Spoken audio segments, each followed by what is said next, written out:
How does a guard fail to read a scanner twice? It says right in this coroner's report. How does a doctor not know the signs of an overdose? A doctor that deals with overdoses on a regular daily basis in a jail setting. To leaving him alone for just long enough. Why would the investigating officer lie?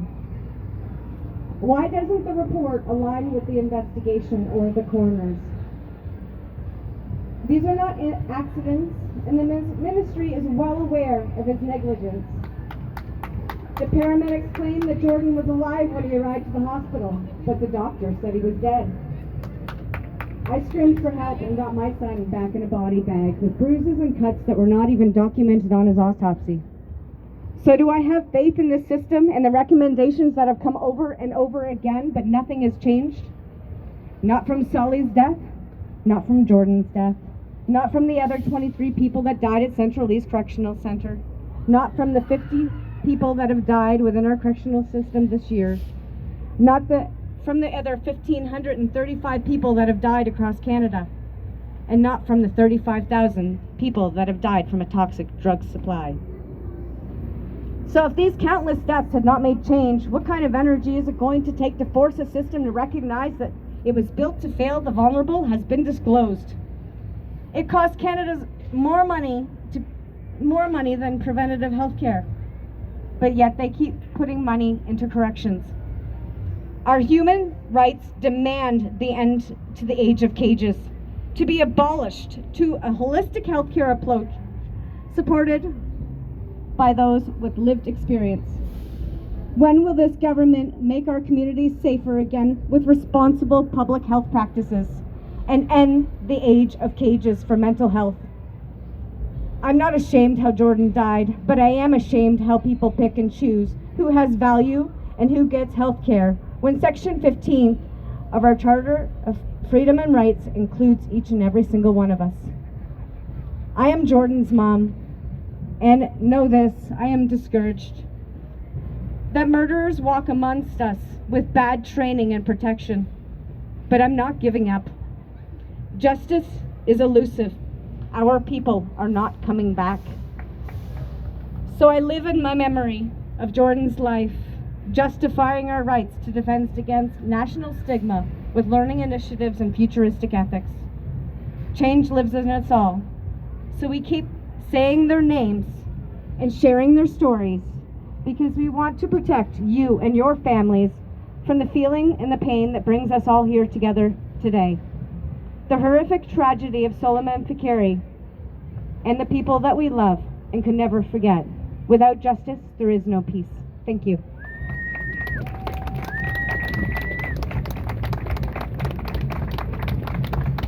Thank you for sharing your story with us, Angela. Just a note, we do have 2 more speakers, so we'll be wrapping things up shortly. Next, we are honored to welcome Kristen Wong-Tam, MPP for Toronto Centre and official opposition critic for the Attorney General. Kristen, welcome, and please share some words.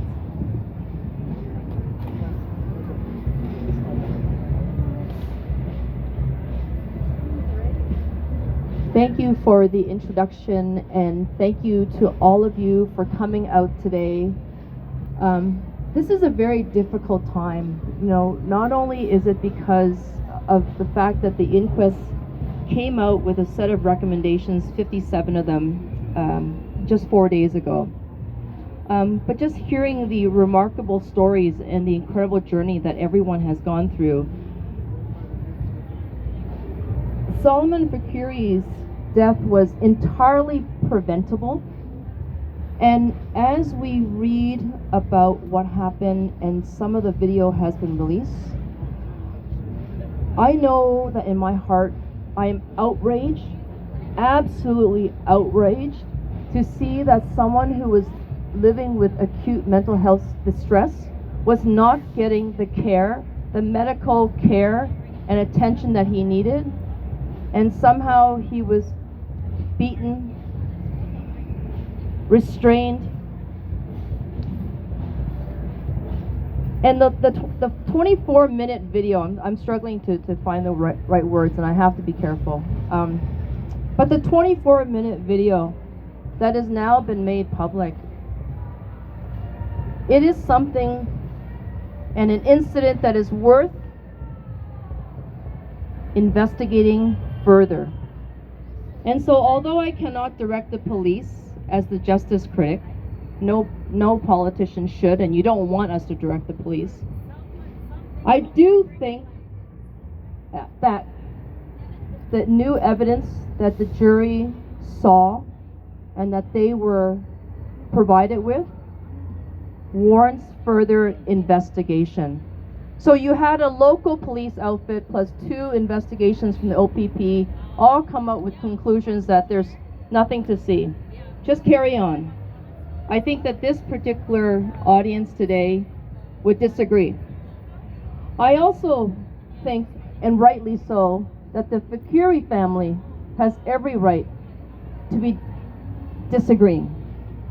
And I think it's our obligation as Canadians, to do everything we can to ensure that we don't have any other people be treated in such a manner. The 57 recommendations from the jury inquest are not necessarily new. They have been brought up before in some form or fashion. And Angela Voss, thank you for your comments and your reminder that this is not new. Thank you to all the speakers who said very similar things. But what is also a repeated action is that those recommendations from previous coroner's jury inquests have also fallen on deaf government ears. Previous successive provincial governments have not taken action, as well as federal governments.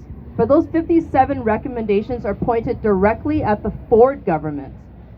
And the Ford government has a supermajority in Parliament right now.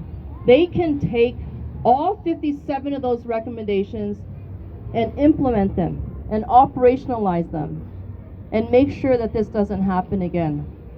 The homicide of an innocent person who was in the custody and care of the state. The first recommendation of the jury inquest was to have the government declare within 60 days that jails are not appropriate places for those who are living with mental illness. If someone is living with mental illness, we provide them with care. We should not be sending the police. But that's exactly what is happening in society today. And that is why we're seeing the harm that is being perpetuated oftentimes again and again. It is not lost on me for a minute, that our jails and our detention centers are overrepresented with Black, Indigenous, racialized people who are living under poverty, people who are living without housing, people who are using substance. So it is designed in a way that keeps people down.